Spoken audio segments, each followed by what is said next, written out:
down. This is cool. You know, it's like the thing in San Francisco now, like in the tech space, is the environment. It feels fake. Yeah. You see what I'm saying? Very are we competitive. recording? Okay, I know we're recording audio. I'm trying to drop. Yeah, we're recording. I'm trying to drop We some live. lines here. Throw some rocks. I'm trying to throw some rocks, but you know, like this is the thing about this office. Like as soon as when you're in the technology game and in the business game, when you go to these offices, it doesn't feel real. And that's the thing you were talking about, having a super high quality camera and shit. The best content and the best stuff feels real. It feels authentic. It doesn't feel like fake produced stuff. Mm-hmm. And also the people who can actually build movements. Like you have to learn how to talk to people, relate to people, influence people in a way that's very natural to them. So like if this is like a corporate office, you guys may feel like you have to talk another certain way, look a certain way. Can't ask stupid questions. You can't be yourself. And that's like the cool thing here. This feels cool, like a bunch of like your boys. Yeah. You know? Yep. When you're doing creative stuff too, like when you're working in industry where you have to be creative, it's like there's no if you wanna do it right, you have to feel comfortable. We feel very comfortable here. Definitely. Bros, you guys sound comfortable. You look comfortable. This is really cool. I think it's cool too when you bring guests over like me. You kind of get us out of our box and our like typical environment, which could be very fake. Right. You know what I'm saying? I never thought about that before, but that's a good point. You gotta be yourself. 100%. Anyone with any, sort of influence or success, however you define that, what they understand, celebrity, athlete, rapper, whoever, it's their own unique voice and just being themselves. And that's what people respect and relate to because everybody else is already taken. We're all wearing masks, you know? Yep. We're all wearing masks. Yep. Are we're rolling now? I wrote an intro for you. I'm going to go ahead and read it. Oh, shit. If you don't like it, we don't got it. Hey, no, man. Like, I'm on it, bro. All right. Ladies and gentlemen, we have an incredibly special guest joining us for today's episode. He is an author, a podcaster, financial expert, stock market guru, and business owner. He fights every day to support those who often find themselves in the challenging position of trying to bounce back without the same wealth management tools that other people have access to. He is here today to tell us all about all of his expertises, his experiences in life, and his goals in the future. Please welcome the great and powerful Pedro Frias. I hope I didn't say your last name wrong. Wow. You know, I feel somebody said this on my show when I introduced them. They said, "Man, I feel like I'm 7 feet tall." And then like when they actually come and see me, I'm really like 5'4", 5'5". I'm 6 feet, but now I feel like I'm 10 feet tall. Yeah. I appreciate that. I'm very happy to be here. Very excited to connect with you guys. You guys are awesome. This is a great office. I've told you I've been in a number of different environments, and the feel that you get in here is just amazing. Thank So you, I feel bro. energized. I'm like, I want to work with you guys. This is great. Thank you, bro. Thank you, brother. We appreciate that. Thank you for tuning in, everybody. Welcome to Spitballerz. Make sure to like, subscribe, comment, all that good stuff. Just to give everybody listening some context, this is our first time ever meeting with you, having conversations, really doing anything. So I think the best way to start that is, why don't you give us just some kind of like background context of who you are, what you do, how you came to be you today. Jeez, it's crazy being in this position, but I think for everybody, and I can see it with you guys, is there's a few things that kind of shapes us to who we are. And a lot of that's upbringing, where you grew up, the environment you're in.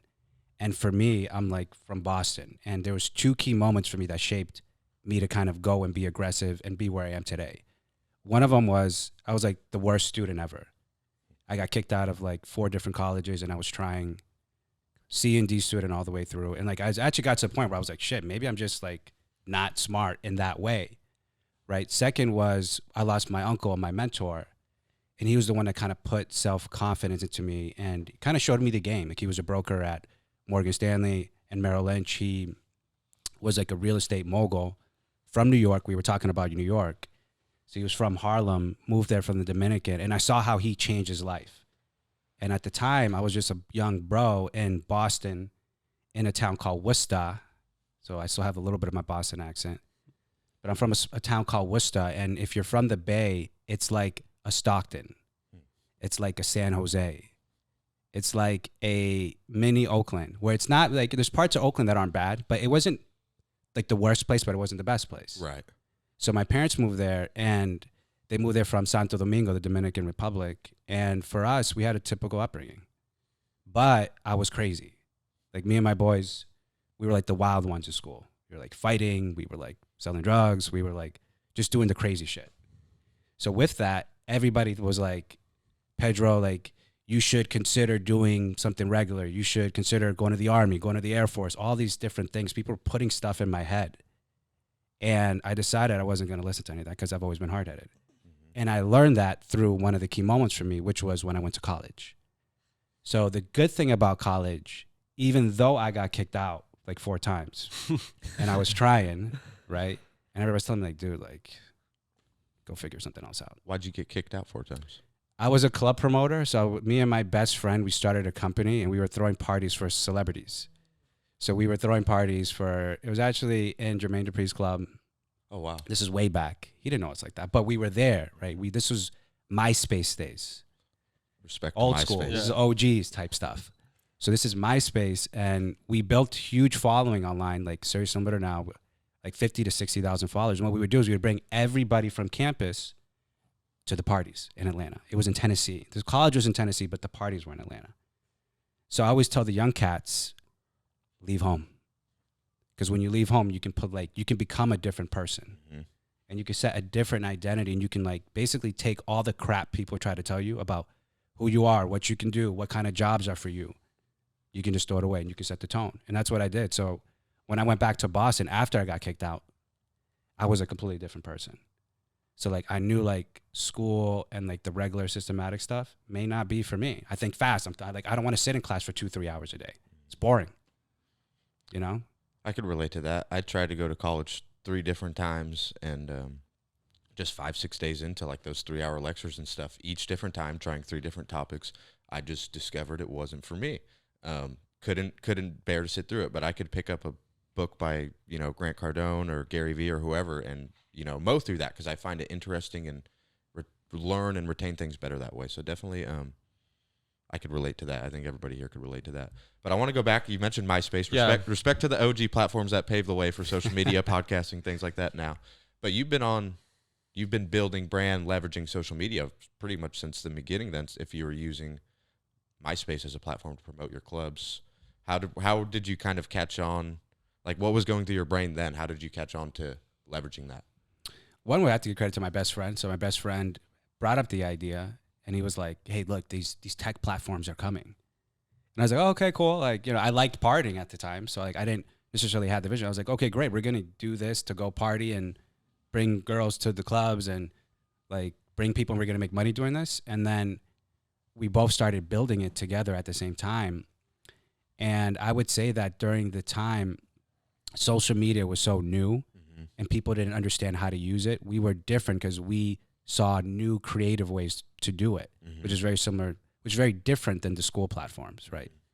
School teaches you to think outside the box. We were just different. We knew that we weren't going to be the best students, so we had to be creative and think about different ways of disrupting stuff. That makes sense. That's awesome to be on the horizon of that. Like when Facebook, Instagram, YouTube, whatever other platforms kind of came along, were you aware as attention was shifting to those? Like, hey, we could sort of repeat that process, learn this algorithm, this platform, and gain experiences from there based off that. Yeah, definitely. The great thing about social media and these platforms is that things are becoming decentralized. So what that means is like the middle person, the schools, like the gatekeepers for different industries, it's all going away. So now like we have the ability to start your own channel, start your own TV show, start your own radio show, start your own business. Like in my day, you had like, in my early days when I was like 18, 19, 20, entrepreneurship was not a thing like it is today, right? It was like you go to school, Wall Street was hot. You guys were just in New York. It was like you want to make money, go start a hedge fund. Right. Go be an investment banker. And the people who did not fit that box, they started companies. They started like a store. But the internet changed it where now you can start an online store. And there was no middle person telling you couldn't do it.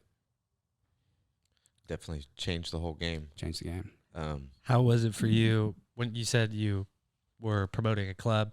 How was that? Were people showing up? Were you doing the Mark Cuban thing? Like, oh yeah, people were showing up. We had flyers. We would cold call people. People would give us their name and their list. And people we knew what to do. So we would take pictures with celebrities, and we use that for brand. It gives you credibility. Totally. So when you can get people who have like a certain level of awareness or a certain brand, just by association, they uplift you.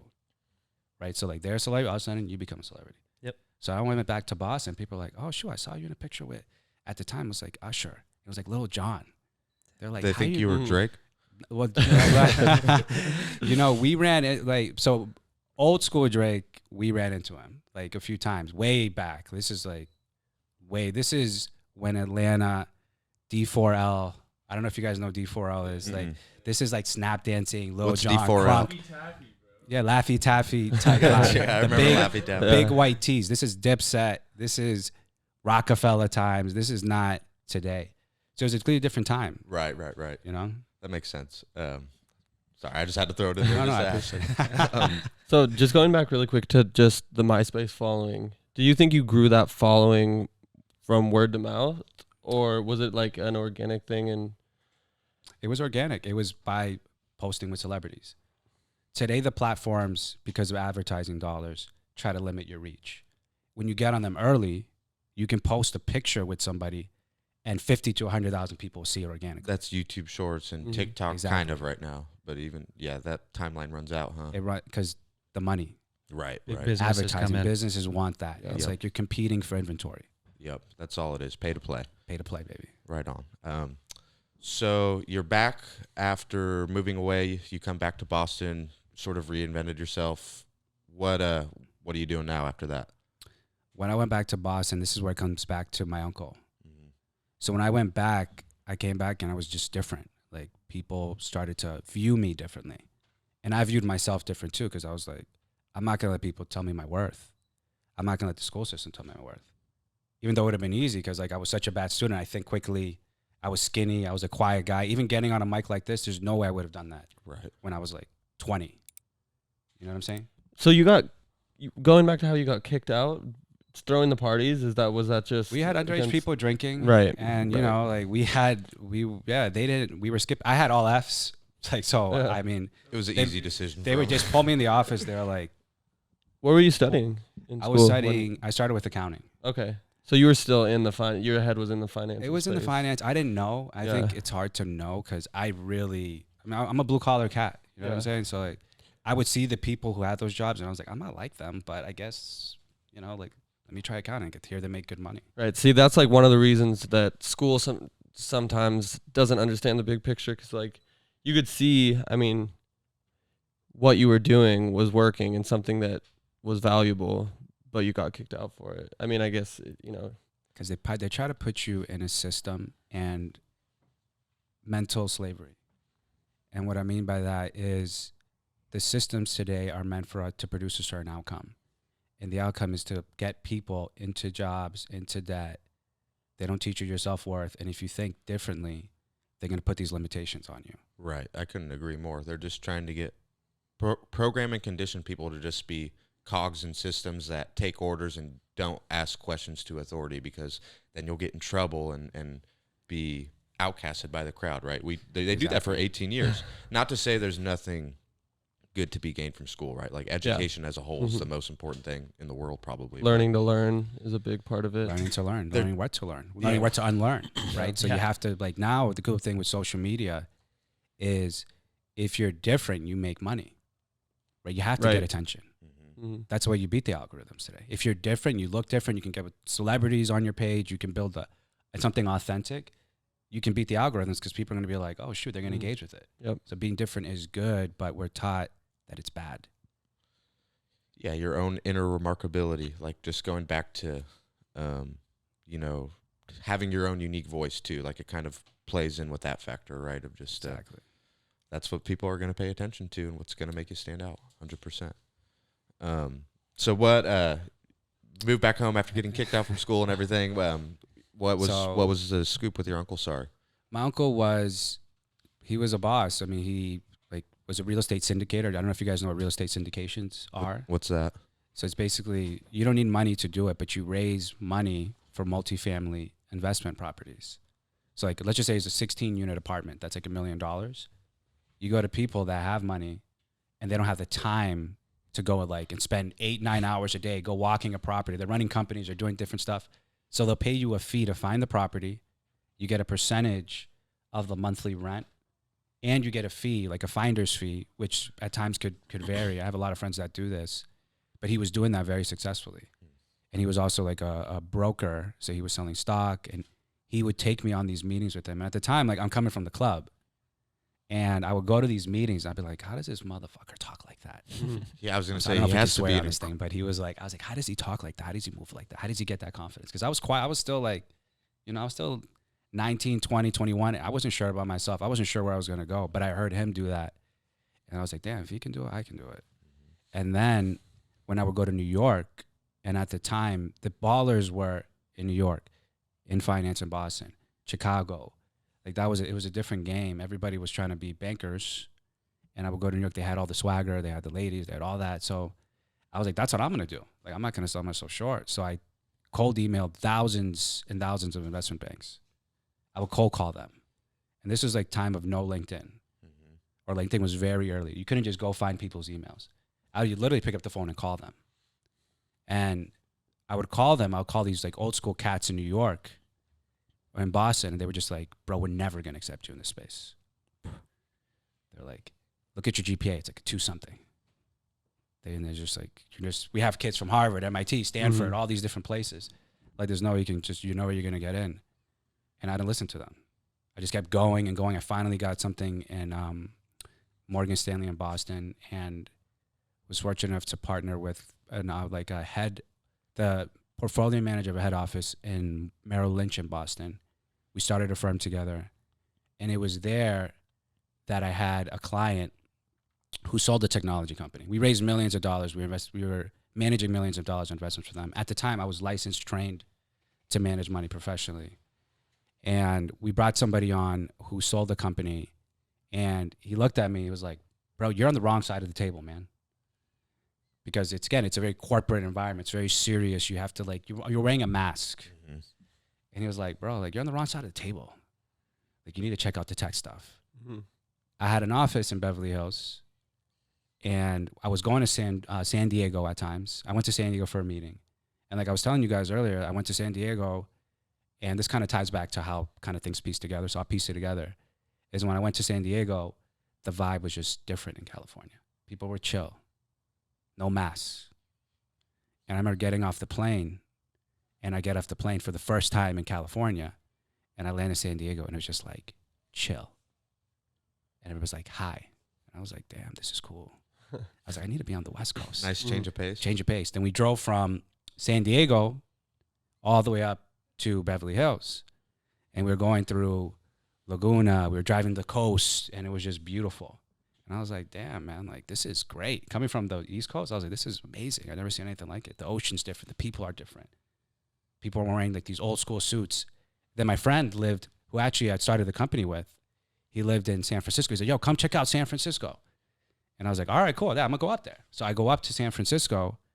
And if people that have not been to San Francisco, the cool thing about here is, like, young people can do shit young. You don't need experience to start anything. Nope. Just go start it. Yep. And I was like, and I saw that. I was like, oh, shoot, yeah. So I was like, okay, I'm moving. I just moved. I just left everything behind, moved to the Bay.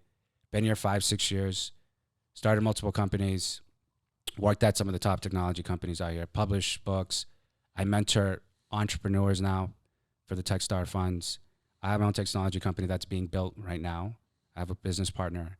And I also do the financial literacy stuff just to give back.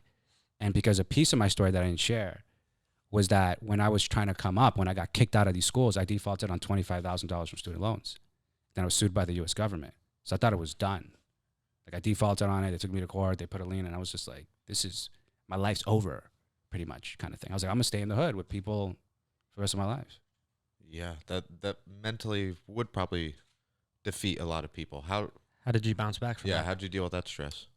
I mean, I had nothing to lose. And I had the self-belief because I saw what I did in the early stage. When you leave home and you go somewhere else and you can figure it out and you start connecting with different people, this is why you need to connect with different people from different experiences, because it raises your identity and your self-worth.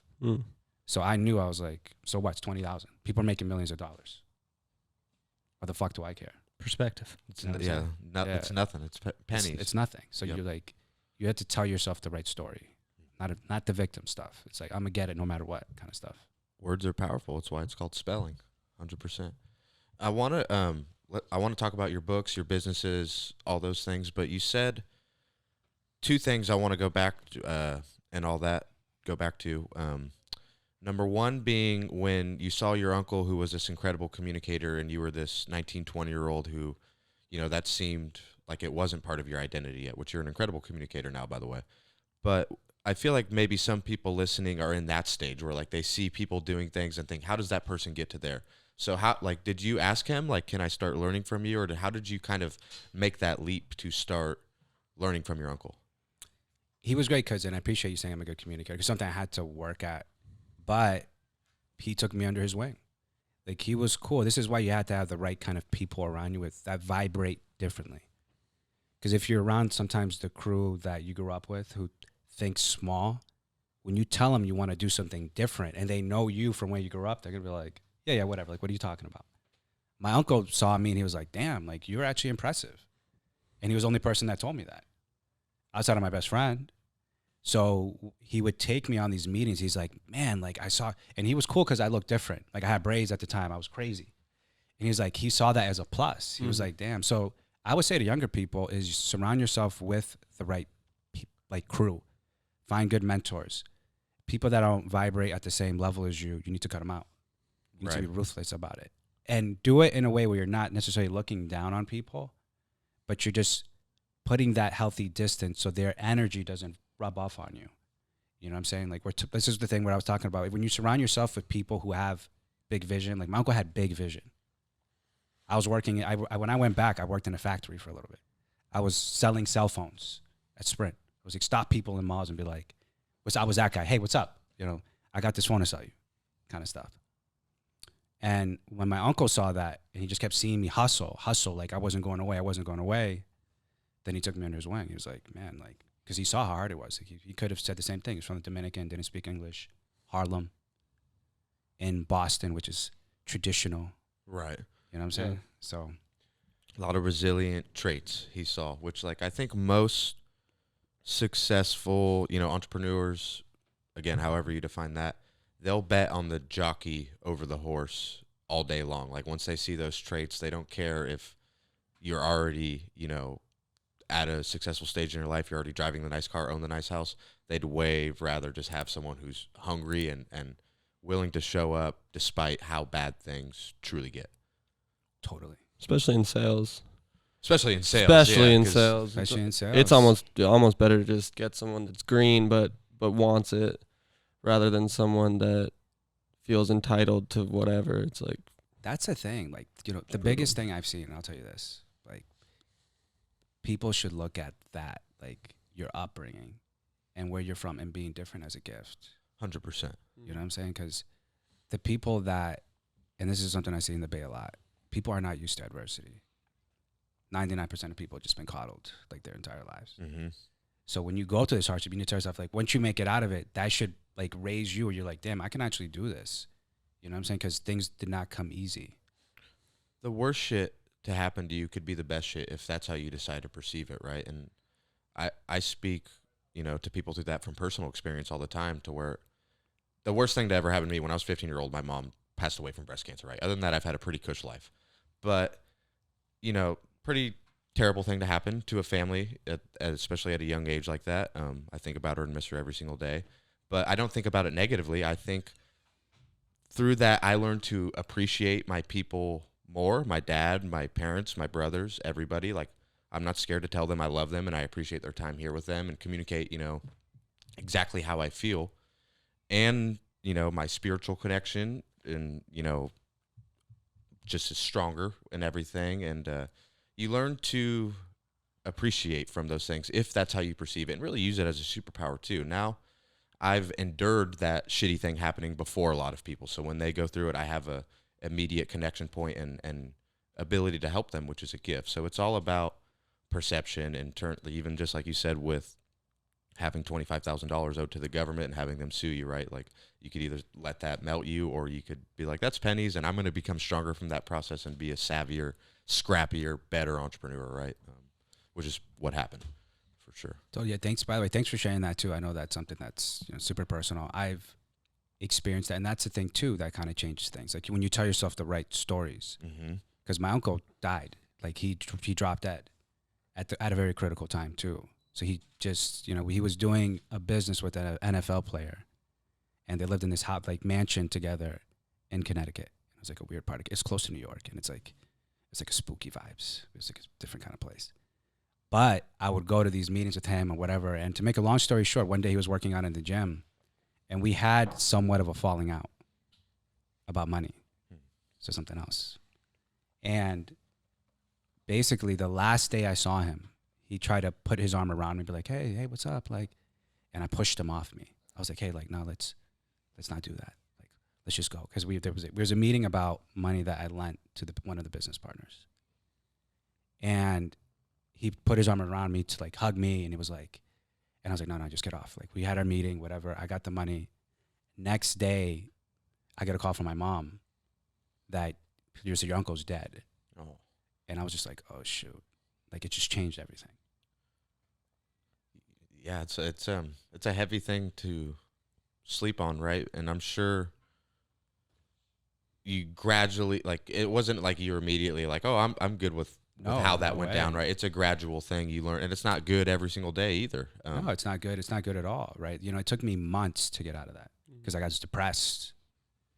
Like, I had the person who actually thought I could do stuff. We had a falling out about something stupid over like $5,000. You know what I'm saying? And then during that time, talking about cancer, I lost one aunt to breast cancer, her twin sister to colon cancer. My grandfather died. My dad got sick with like a weird fibrosis. So I had all this shit happening at the same time while I'm trying to figure my stuff out. And I was like, yo, like, life is not always going to be easy. So like when you were talking about the grit and some of these things, is you develop it over time. It's like a muscle you develop over time, but you have to constantly work on yourself. And that is, obviously you've done it. Like, you guys are kicking ass over here, but you need to find things. You have to be disciplined about investing in yourself every single day. And it's far more emotional and spiritual than it is like logical, right? Totally. Like 1,000%, that whole pursuit, right? Respect to that. What are some of the silver linings like you gain from that more, struggling period of time in your life? You know what? I will tell you this. It's free. I have confidence now. Like, growing up, I did not have to get up here and talk to you guys, even the way I'm talking now, there's no way I would have done this shit before. I would have been like, hey, and like, man, I would just been robotic. You know what I'm saying? And what I had to learn is how to build confidence, and confidence from within. It's like a spiritual thing, right? And I learned influence. How do you communicate so you can move people? How can you sell somebody on your vision? How do you communicate so you can move people? Sorry, that's it. It has to be energy transfer. It has to be authentic. There's an energy to it. There's an authenticity to it. People need to feel like you're building something big. People need to feel like they have their own personal dreams. Their dreams fit inside of yours. And your communication should be about giving. So when people get nervous about communicating, it's because they're thinking about themselves. What do I look like? What do I sound like? They're not thinking about giving a message to the audience. So when you give, like, business is the same way. It's spiritual. Like, you need to give, like, relentlessly give to people. And when you do that, when you have the better product, you got the best marketing that speaks to people. You got the best sales pitch that speaks to somebody's business. You're trying to raise money, same thing. Like, your pitch, your message, like, really, like, is to a problem that solves, like, that is presented to solve, like, a massive problem that's real. Mm-hmm. Then people are like, damn, like, this person knows what they're talking about. And you're not going to back down. You see what I'm saying? How did you learn that stuff? Because everything that happened to me. So I first thing is, like, I started working out. Like, I was a skinny cat, and I learned, like, the gym, you can change, if you change your physical state, you change your mindset. So you can be having, like, the worst day. And that's the thing. When my uncle died, I didn't know how to get out of, like, being depressed. I was in bed. I was like, wah. And I had all this stuff. And I started seeing, damn, my dad's going to die. My aunt's freaking died. I was like, damn, how long do I have left? So the gym, there was a Gold's Gym that a lot of the bodybuilders used to go to. Actually, Jay Cutler. I don't know if you guys really? know. Yeah. He's from, what a giant that man is. He's big, but he was like, he trained at the gym where that's where his home gym. Like, he had pictures of him on the wall. Like, this is way back. He didn't train at the same time as me, but he was like the legend there. And I would go to this gym, and it was like literally the only place where I felt good. So I just haven't stopped working out since. And I would go to the gym. Started with the gym. Sorry. Yeah, I mean, obviously, you know, I don't know if people want to look like that. He's a big, but you know, like He's the legend. yeah. If you look at the picture, see the picture right there with the motivation. That was the gym. Go down. He's leaning forward. He's got the bandana on right there. That was the gym. Gold's Gym, Worcester. God. Gold's Gym. Shoulders are as big as my Yeah. head. Actually, So that was the gym. So I would go in there and I'd be like pumping weight, and I was like, I felt good. I can see why people in prison, why they work out, because like that's their moment to feel good. it's how you keep sane for sure. Exactly. Yeah. Even when you have nothing else going for you in life, if you're broke, homeless, like if you could focus on your own health and just have that control, and your brain's going to like that and build off that. If you walk out of, you know, a workout saying like, I own that, then you'll say, what else could I go, you know, own and take care of too. I think it translates to that very well. Bleeds into everything. For sure. It's your finances, and It's just wired into it. We're programmed to have to do that, to have to work out in order to feel good. It's just. By the way, how did you get out of yours, man? That's pretty. Being lucky to have, you know, fortunate people around me, like Tyler for one. I honestly always tell him, like, I think you're an angel that was set in my life to like drag me out of slumps, honestly, because we went to middle school, high school together. We were best friends. We played football. And I remember, like, you know, that was a couple years after my mom passed away and football ended. And, like, I wasn't a very long-term thinker at that time, 17, 18, not one bit at all. No, nobody is. Right. Don't be hard on yourself if you're not. But I remember the day football ended, he told me, let's go sign up at 24 Hour Fitness. And I was like, what, bro? I was like, we just finished football. We don't got to fucking work out no more. And he was like, come on, we have to keep working out. Let's go work out. So he dragged me to the gym that day, signed up for 24 Hour Fitness. That's kind of, I would have stopped weightlifting at that point in my life probably if it wasn't for that. We're hanging out. We're doing those things. I'm still like, I'm working construction. I'm more of a party animal. And, you know, we're hanging out all the time. And he starts, actually the guy who owns this real estate brokerage here, Brad Wilkinson, that you just met downstairs, he comes from a very similar background, same town as us, and blue collarish dude. And he got into real estate. And one day he posted a picture of Think and Grow Rich and a cup of coffee. And, you know, he posted a nicer car the next day. So Tyler reached out to him and said, like, what are you doing? And, you know, they communicated, exchanged perspectives, and went over to his house to drink on a Friday. And he said, like, I'm drinking tonight, but this weekend I'm reading this book. I'm not leaving my room till I finish it. Like, I want to buy my mom a house one day. I want to have nice things one day. This is word for word what he said to me. And he said, you could come with me or I might leave you. And I was just so like, this is my best friend, you know, I don't want him to leave me. So I went and bought the book, and that just kind of lit the fire off from there. And we've just been trying to build shit together ever since. And like, I just kind of realized from all that how much more I liked life when I had a purpose and was just cultivating healthier habits like exercising. And then I stopped drinking and, you know, started just getting into, you know, optimization for the body and mind, right? And I fucking liked my life a whole lot better ever since. I lost friends. I've had people, you know, tell me I've changed, but fuck them, because I like me a lot better this way. That's great, man. The energy in here is cool, man. Like I tell you, I've been in a lot of different offices. You guys are cool. You guys get along. I think it can be hard too for people when you start a brand together, you start anything together. Like you see this all the time. Most people who start stuff break up, right? They had like falling out over money, over ego, over women, or like whatever. You guys got to keep authentic and remember, you know, what you're trying to do together.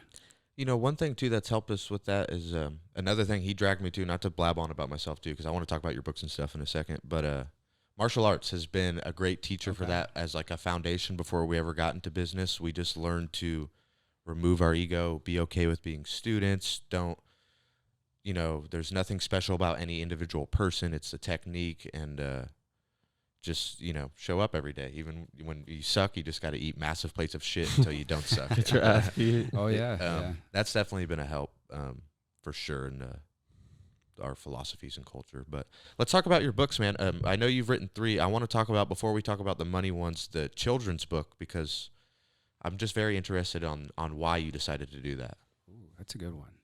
Most people don't ask why. They're like, you did it, but you didn't know why. So the book started off, and I'm going to give a shout out to some friends I have in Salinas. I don't know if you guys know where Salinas is. Yeah, Towards towards that Stockton, Central Cal. Modesto, This is right? NorCal, Yeah. and that's Central Cal, right? Yes. So I connected with some friends down there, and I actually recorded a podcast for them a while ago. And during that time, I was going to Carmel and Pebble Beach. And Pebble Beach, if you come from like the East Coast, like you see just the nature there and you're like, holy crap.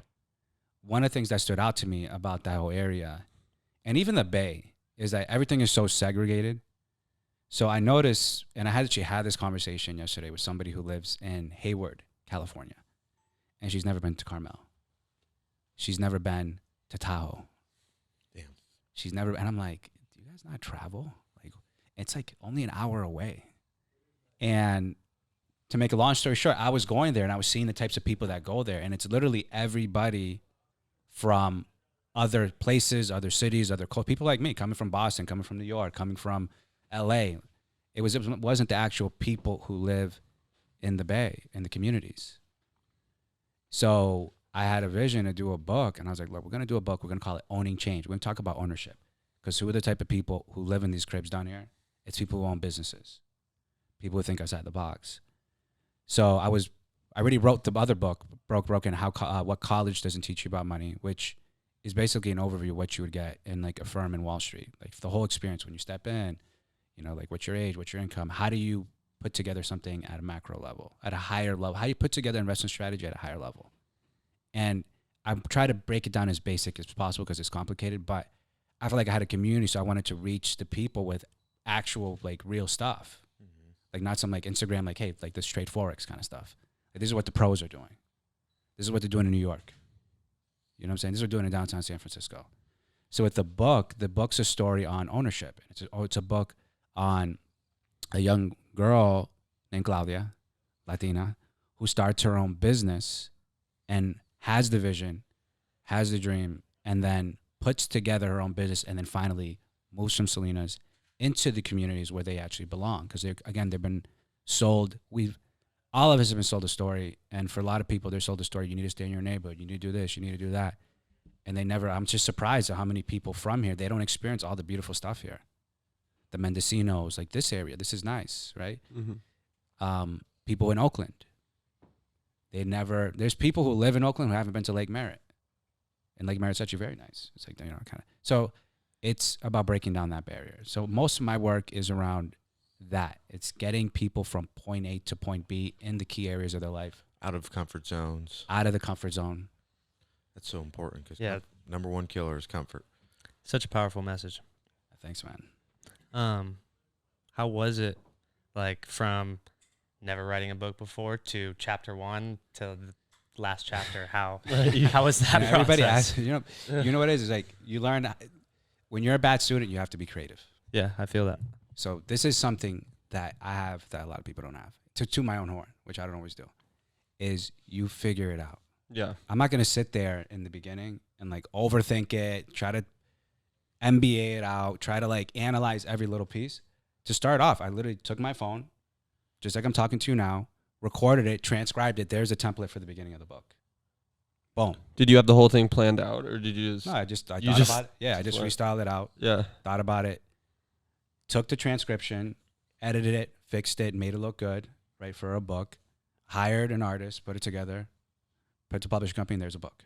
What was the timeline on that? How long did it take? It was like 4 months, 5 months. That's Damn. really crazy. not bad for writing your first book at Yeah. all. You had to move fast. Such a daunting task. And remember, like, this is something too where I had an advantage, because the first of anything isn't going to be perfect. Mm-hmm. So the way I took with this book, I was like, all right, I want to do a book. It's not going to be perfect right away. I'm just going to drop it. I'm going to write it, drop it as fast as possible.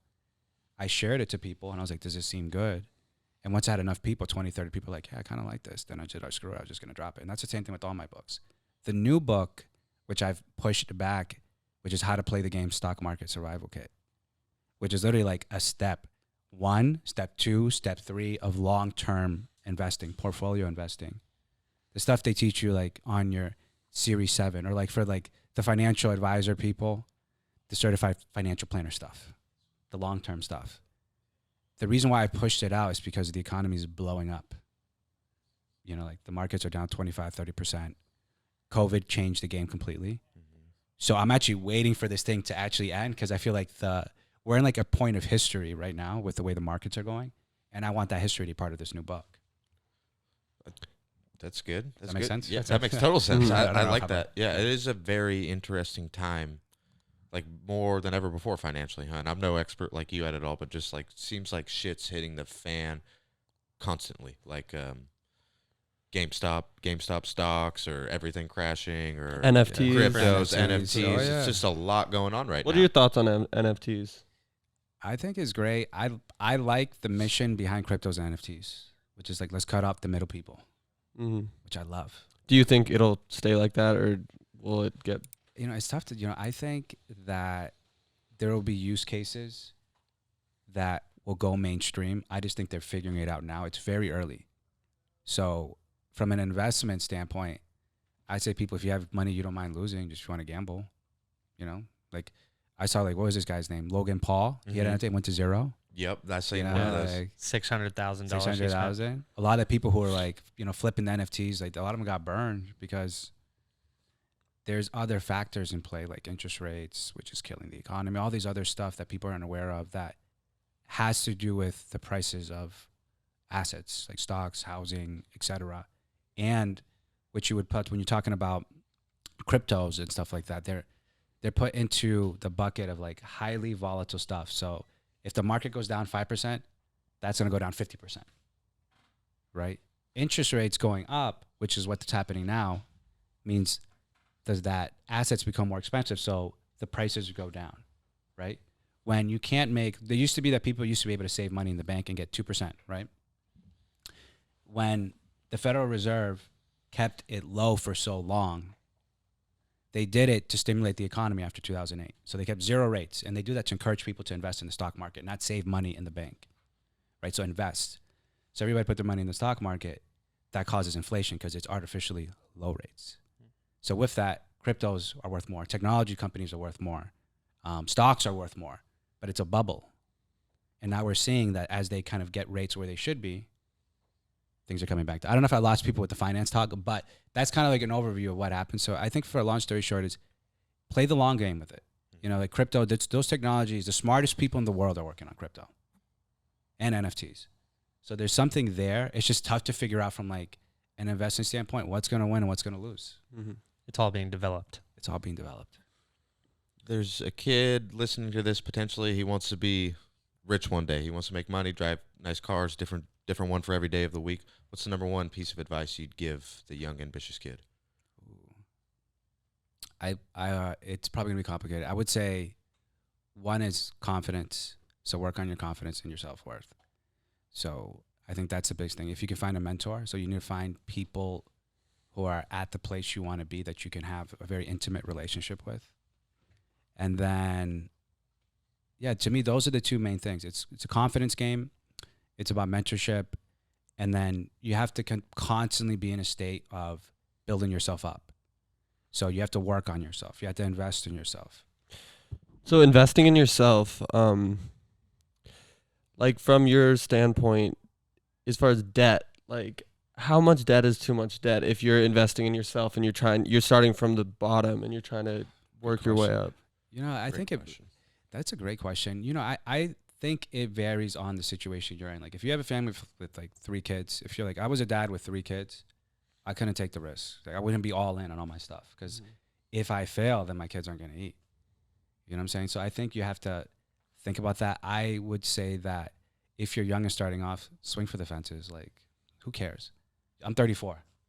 You know what I'm saying? Like, if I was 21 thinking like this, I would have just taken out $300,000-$400,000 on fucking credit cards and just bet on myself. People do that at 18 for college. Yeah, you do the same thing for college. To be a right? veterinarian.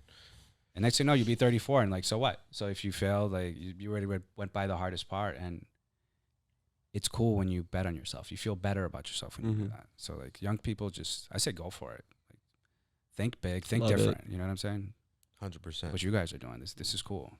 Thank you, brother. Similar to what he's saying, what about somebody that wants to get into stockbroking or brokerage game or just anything in the financial industry but has no financial literacy, has nobody to go talk to? Where should they start?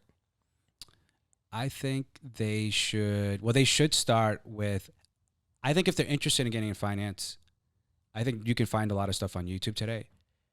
I think people should chase their calling. not money. Mm. You know what I'm saying? So I think if you just understand why you want to get into finance. Like I wanted to finance because I wanted to make money. Then I got out of it because I literally just did it for the money. That's what people were making money. And then they were all assholes. And I was like, fuck this. Like I'm out of here. Yeah. They were just not my kind of people. The technology people were more my kind of people. You know what I'm saying? So I say find an area or an industry where you can be yourself. And then once you're in that industry, then you can do better because you're going to be yourself. You're going to be more inspired. You're going to work harder. You're going to do the uncomfortable stuff. You're not going to walk around with a mask on because you can only go so far when you're being fake. Right. Totally. You have a favorite conspiracy theory? Ooh, that's good. Ooh, damn, this is probably controversial. You know, there's a lot of them that I'm kind of like, you know, the COVID stuff. I mean, who knows? You know, I think that's like the stuff is like the biggest one right now. You know, like the vaccines don't really work. You know, I think people were kind of forced to take. I don't know. Like, there's that. I think the biggest conspiracy theory for me is, and this is what I've learned, is that the people at the very top have an agenda. Yeah, of all industries. 100%. I mean, is that even a conspiracy theory at this point? I don't It's think not. so. So it's Really, tough to know it's- what to believe. You know, like what's real, what's not real. You know what I'm saying? Like everything is just a game to people. So it's like, Gotta do your best. And it's so hard live when your life. money's involved, and businesses will say things for money. The businesses advertising will say dollars. whatever. Yeah. Yep. They'll say, yeah, Yep. it's with the market. They give you a crazy offer, and the product is just like whatever. You know, get rich in like a year, right? All this stuff that people put online, you know, and it's good marketing, but does it work? You know? I don't know. What about aliens? Are you aliens Oh guy? yeah, I believe in aliens. I believe in like spiritual stuff, all that. How you think aliens? What's like your idea of them? I mean, so I'm also like a Christian kind of person. So I think there's other planets with other living beings on them. There's got to be. There's got to be. Who are we to say we're the only What are ones? we to say? And like, who knows what happens when we die, man? Like this could all. I mean, how do we know it stops? You know, it's complicated.